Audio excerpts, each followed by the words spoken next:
Welcome to another incredible edition of Comet Algebra. This video is for Algebra 1, Chapter 4, Section 5, Disjunctions.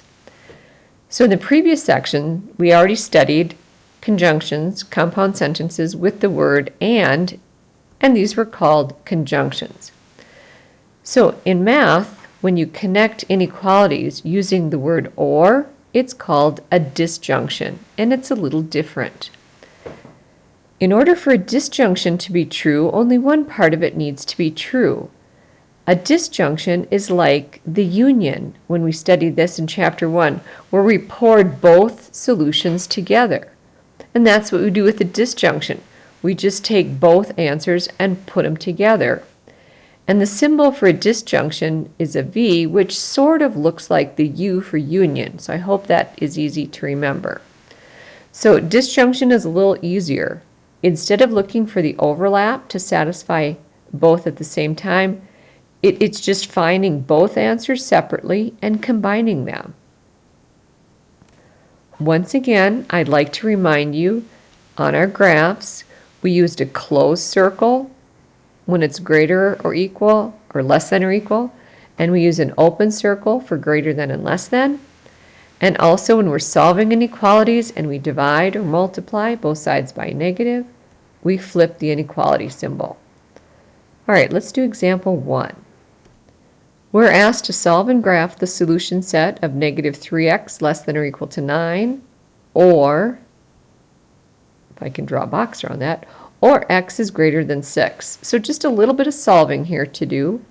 We're going to divide both sides by the negative 3, so we flip the inequality to be greater than or equal to negative 3, or, and there's really not much solving to do there, x is greater than 6. So let's graph both of these on the number line and dump both solutions together. We're going to union them. All right, I'm going to graph this first inequality using the color red. So if x is greater than or equal to negative 3, it is a closed circle on the negative 3, and greater than is going to the right. Now I'm going to graph the other inequality, this one, we'll graph it in blue, if x is greater than 6. So that is an open circle on 6, and greater than is also going to the right. And so now you got to picture the union of these, dumping them both together. What graph would include everything here?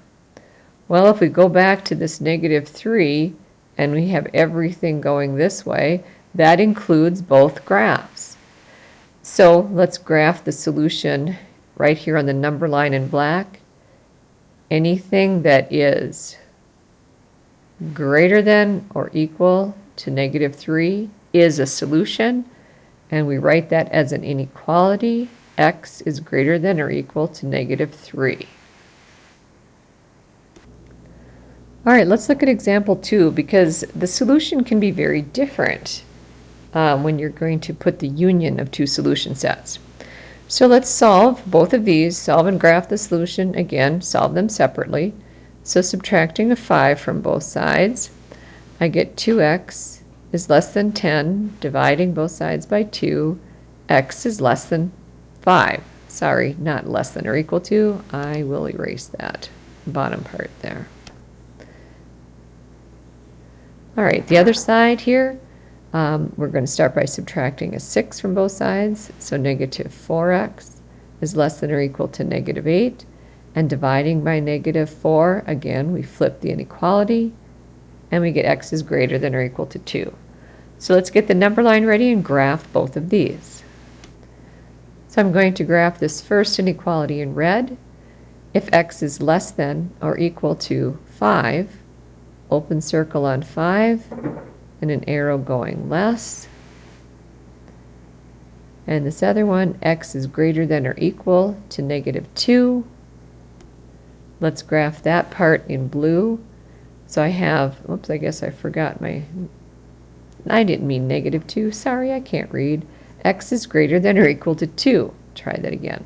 Close circle on 2 and going greater than. Now, this is kind of interesting. Remember, we have to union these. put both solutions together. So if you do put both solutions together, and then I graphed it, the graph would be the entire number line. So everything is a solution. So how do you write that as an inequality?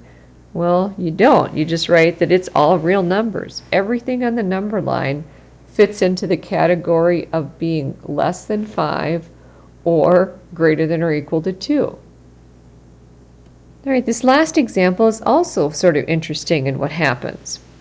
So let's start here again. We solve, add a 5 to both sides, and we get 2x is less than negative 8.